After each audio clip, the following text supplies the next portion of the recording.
Lundi 4 février 2019, malgré quelques problèmes techniques au pôle Molière des Mureaux, le comité d'appui Ouest-Yvelines de la France Insoumise a lancé sa campagne pour les élections européennes qui se dérouleront du 23 au 26 mai prochain dans les États membres de l'Union européenne. Bien, donc on est réunis ce soir, bienvenue à tous, pour lancer la campagne, en tout cas c'était une conférence de presse pour lancer la campagne des européennes sur le secteur, enfin voilà. Et donc le groupe de suivi de cette campagne est constitué, sa communication se met en place. Et donc, ce que je vous propose, c'est qu'on commence sur les européennes et ensuite on fera le point sur les municipales, puisque le groupe de suivi... le comité, oui. Le comité de suivi, pardon. D'appui. Oui. Est là pour accompagner et les européennes et ensuite notre démarche au niveau des municipales. Vas-y, François. Donc, je vais donc lancer ce texte. Je précise que le texte a été coécrit. Nous sommes tous solidaires de ce petit texte que nous allons lire, qui n'est pas si petit que ça, en fait, comme vous allez vous en rendre compte. Et donc, nous sommes ici pour tout d'abord parler de ce qu'est l'expression « maintenant le peuple ». Maintenant le peuple. Mesdames et messieurs, vous le savez, c'est notre slogan pour les européennes, mais malheureusement, vous savez que l'Union européenne, aujourd'hui, ne correspond pas tout à fait à nos rêves, elle n'est pas tout à fait l'Europe. L'Union actuelle se résume à un marché unique, où les peuples sont soumis à la dictature des banques et de la finance. Comment pouvoir stopper ce cauchemar que nous vivons ? Nous devons soit modifier les traités, soit en sortir.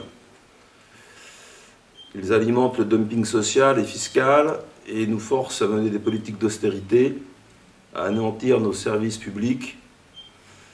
Notre indépendance n'est maintenant sacrifiée aux obsessions idéologiques de la Commission de Bruxelles, n'est-ce pas ? Celle-ci attaque nos retraites, détruit les services publics, comme je le disais, et il faut sans cesse, selon elle, marchandiser, libéraliser, privatiser. Elle impose le libre-échange contre le peuple et contre la nature. Elle pollue nos vies et notre santé. L'oligarchie qui la dirige utilise le carcan des traités européens pour maîtriser les peuples. Et la crise grecque a montré le caractère totalement antidémocratique et l'aveuglement libéral des institutions actuelles de l'Europe. Et Emmanuel Macron, lui, relaie tout ceci avec entrain. Il en fait même plus qu'on lui demande. Il reprend l'œuvre de Nicolas Sarkozy et celui de François Hollande, qui ont tous vendu les intérêts de la France à ceux du grand capital européen. Il se soumet donc aux ordres qu'on lui dicte depuis là-bas. C'est pourquoi nous disons stop à cette Europe, stop à Macron, et nous espérons que 2019 sera un référendum contre Macron, contre son Europe et celle de la finance toute puissante, contre cette austérité qui écrase le peuple de l'Europe tout entière. Ce sera, ces élections européennes, nous le croyons, sincèrement, un plébiscite pour une réelle alternative. Nous menons ce combat aujourd'hui avec tous les gens qui nous suivent, et ils seront de plus en plus nombreux, nous en sommes sûrs, pour l'intérêt général humain, pour éviter la catastrophe écologique qui semble se dessiner, et pour la souveraineté des peuples. Maintenant, le peuple, justement, est le nom bien choisi de notre liste européenne. C'est un slogan, un appel, et ce slogan trouve toute son acuité quand on observe la situation actuelle. Nous sommes gouvernés par une caste totalement autiste et déphasé. Il se trouve qu'un peuple jaune, depuis 2 mois, réclame au prix de 1000 efforts que on l'écoute, simplement. Et il veut, mieux que cela, il veut lui-même reprendre les choses en main. Ils ont remis en cause la situation et ils veulent prendre à leur compte la question démocratique avec notamment le référendum d'initiative citoyenne qui est devenu fédérateur maintenant sur tous les ronds-points et c'est quand même un fait hors du commun. C'est pas juste un référendum comme ça, c'est un référendum dans tous les domaines qu'ils exigent. Le référendum législatif pour faire des lois, celui à l'abrogation pour défaire des lois, le référendum révocatoire pour renvoyer les élus qui n'auraient pas été à la hauteur ou qui auront trahi leurs engagements, et le référendum constituant. Sur tous les ronds-points, que ce soit à Coignères, à Limay, qui sont des ronds-points aujourd'hui détruits, mais aussi sur d'autres comme Épône ou Buchelet, Bonnières, ces gens-là expérimentent la vie en commun, le partage, le débat, le vote à main levée. Et donc cette crise a clairement révélé la justesse de notre analyse, l'analyse de l'urgence sociale dans laquelle nous sommes. Ces gens qui passent des nuits entières sur des ronds-points réclament avant tout un minimum pour eux-mêmes, mais aussi pour les autres. On a vu par exemple des gilets jaunes qui bénéficient de la solidarité. Alors c'est ça qui est extraordinaire, la solidarité des gens qui viennent leur donner de quoi tenir, à manger. Et parfois, ils en ont tellement qu'ils vont faire des maraudes pour distribuer à manger aux SDF. Aux SDF qui sont à côté, dans la rue. Ils donnent en ça vraiment un exemple vraiment formidable. Ils exigent 0 SDF. Eux-mêmes, ils n'en sont pas loin. Tous les samedis, ils vont manifester. Ils vont loin. Ils prennent des risques. Risquent de se faire tabasser, risquent de se faire poursuivre par la justice. Tous les samedis.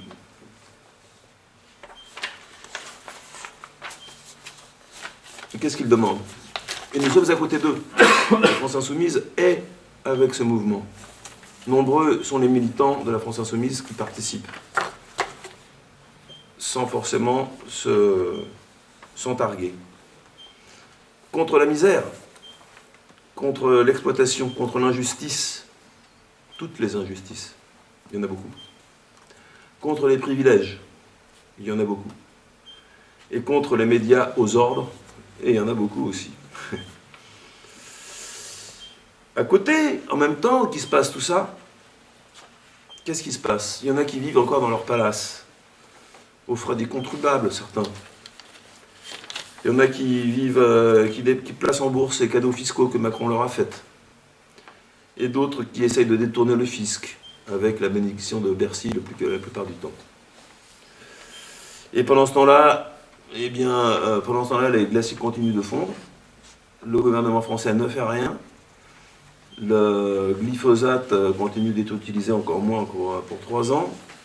La COP21 n'est pas respectée, les engagements français ne sont pas respectés, etc. Aujourd'hui encore, nous avons appris que le gouvernement avait renoncé à un budget de 30 millions d'euros pour rénover et entretenir simplement les voies fluviales. Ça fait un tollé général dans le milieu fluvial français. Comme le gouvernement avait dépensé de l'argent pour revenir sur cette taxe sur le gasoil, pour récupérer un petit peu d'argent, on supprime l'entretien des voies fluviales qui sont pourtant cruciales, puisque donc, comme on sait, le transport fluvial coûte 4 fois moins cher en dépenses carbone que le transport routier. Encore donc une nouvelle beauté de ce gouvernement. Donc voyez-vous, mesdames et messieurs, pour faire face à ces urgences démocratiques, sociales, écologiques, la France insoumise, selon nous, est le seul parti qui propose un programme cohérent, un programme chiffré, un programme complet qui aborde tous les aspects, en fait un programme visionnaire. Et c'est pourquoi nous autres militants de la France insoumise, nous sommes fiers et heureux de nous battre sous ce drapeau, sous ce magnifique drapeau de la France insoumise. Je passe la parole à François qui maintenant va nous parler des européennes. Oui. Alors, la France insoumise a toujours eu pour ambition de prendre le pouvoir par les urnes, de façon démocratique, malgré les intentions qu'on a pu nous prêter dans certains milieux. La prochaine échéance électorale est l'élection du Parlement européen. Notre liste est menée par une jeune personne, Manon Aubry, qui vient du milieu associatif, et se présente pour que la France envoie à Bruxelles un maximum de députés chargés de mener les combats contre l'oligarchie et son ordolibéralisme. 12 axes politiques guideront leur action. À la France insoumise, on est toujours très très clair sur les programmes, sur les intentions, sur les engagements. On ne parle pas de promesses, on parle d'engagement. Face au verrouillage du jeu politique, mettre la souveraineté du peuple au cœur de l'Europe. Face au diktat austéritaire de Bruxelles, retrouver la liberté d'investir en faveur du progrès social et de l'écologie. Face à l'interdiction des aides publiques, regagner la liberté d'organiser nos services publics et nos biens communs. Face à l'Europe de la guerre, construire l'Europe de la paix, hors de l'OTAN. Face au libre-échange, planifier la relocalisation écologique par le protectionnisme solidaire. Face à l'agriculture productiviste et au glyphosate, choisir l'agriculture paysanne, bio, l'agriculture de proximité. Face à l'extinction animale et aux violences qui leur sont faites, préserver la biodiversité et combattre la maltraitance. Face à l'impunité des multinationales, dégager les lobbies. Face aux paradis fiscaux, au cœur de l'Europe, éradiquer l'évasion fiscale. Face au dumping social, supprimer la directive de travail détaché. Face à l'hécatombe de nos frontières, accueillir dignement les exilés tout en combattant les causes de migration. Et enfin, face à la xénophobie et aux menaces qui pèsent sur la laïcité, l'égalité entre femmes et hommes, les droits LGBT, créer l'Europe de l'émancipation, de la laïcité et de l'égalité. C'est pourquoi nous invitons toutes les bonnes volontés qui se retrouvent dans ces valeurs à se joindre à nous et à mener la campagne avec nous. Alors, après les européennes, qui auront lieu très vite, on va peut-être d'ailleurs nous coupler, soi-disant, maintenant avec un référendum, arriveront rapidement les municipales. Le comité d'appui Ouest-Yvelines poursuivra son action et apportera son soutien aux listes municipales qui se revendiqueront France Insoumise ou qui intégreront dans leur équipe des membres des groupes d'action locaux de la France Insoumise. Il pourra même éventuellement apporter son appui à des listes dont l'essentiel des orientations seront les nôtres. Non nécessairement donc que tout le monde soit estampillé ou encarté FI. Donc quels sont donc les 6 points qui pour nous sont essentiels pour que nous appuyions une liste au municipal? Tout d'abord, l'instauration d'une réelle démocratie participative, d'une écologie et de la protection d'une écologie municipale intégrant la protection de la nature et des programmes sociaux et culturels. Également une politique axée sur le logement et le logement social, bien sûr. Aussi sa politique sur l'école et le développement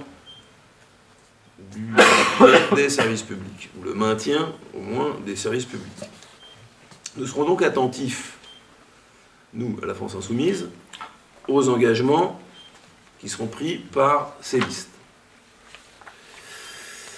Nous serons, pour ces élections européennes, très optimistes. Nous pouvons renverser la table dans plusieurs villes. Personnellement, je ne crois pas aux sondages qu'on nous indique. Si nous mobilisons nos forces de progrès autour de nous, nous créerons de grandes choses, j'en suis convaincu.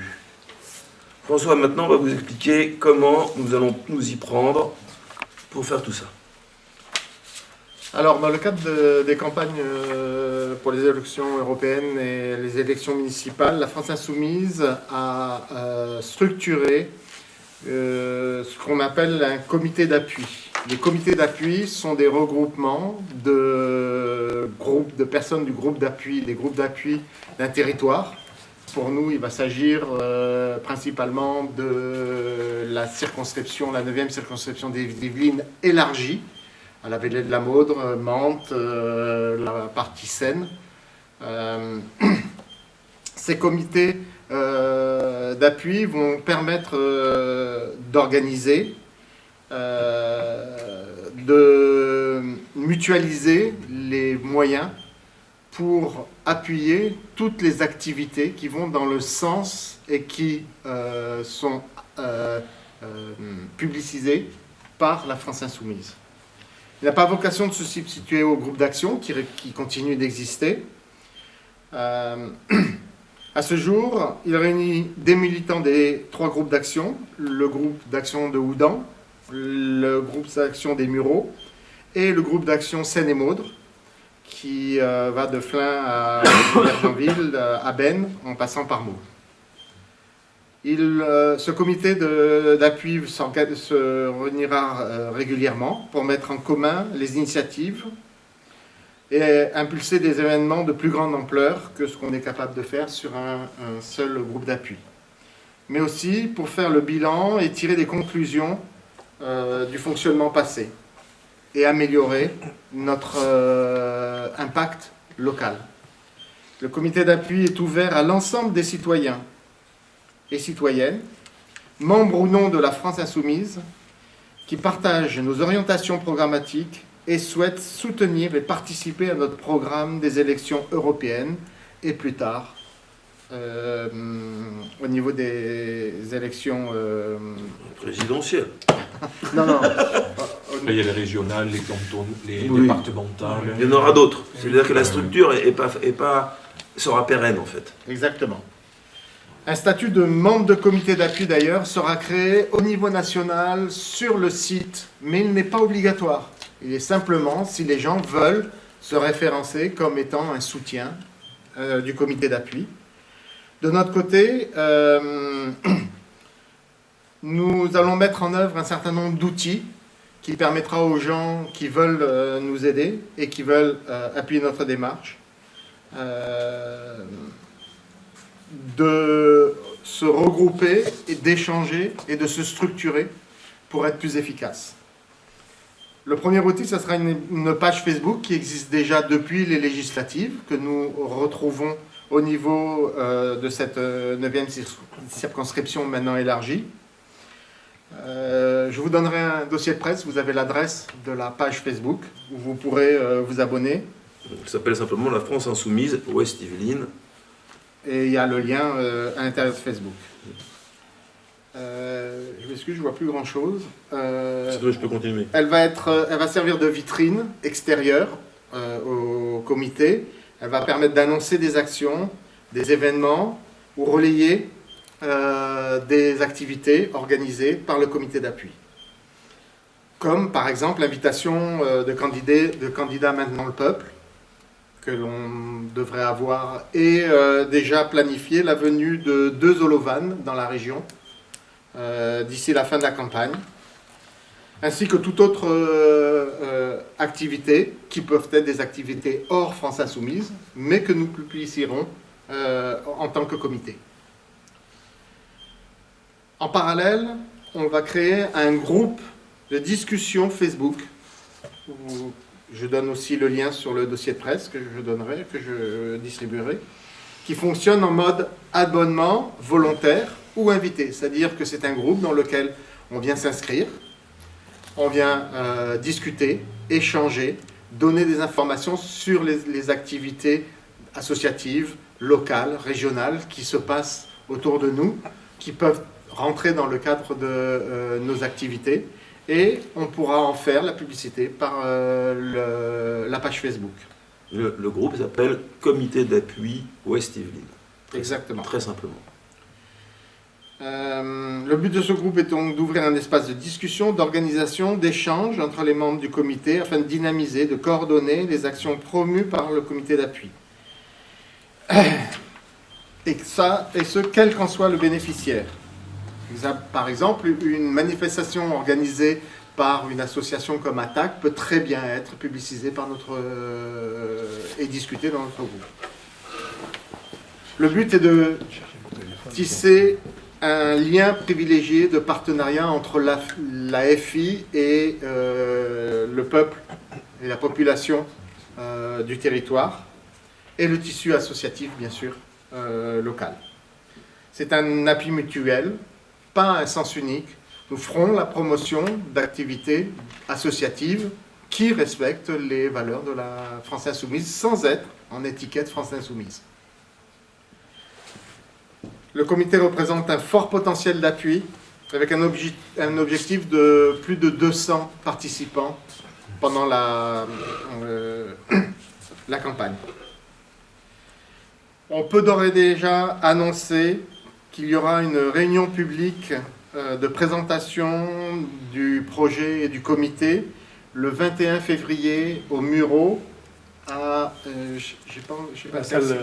l'espace des habitants. À l'espace des habitants. Et nous vous promettons un invité surprise lors de cette réunion.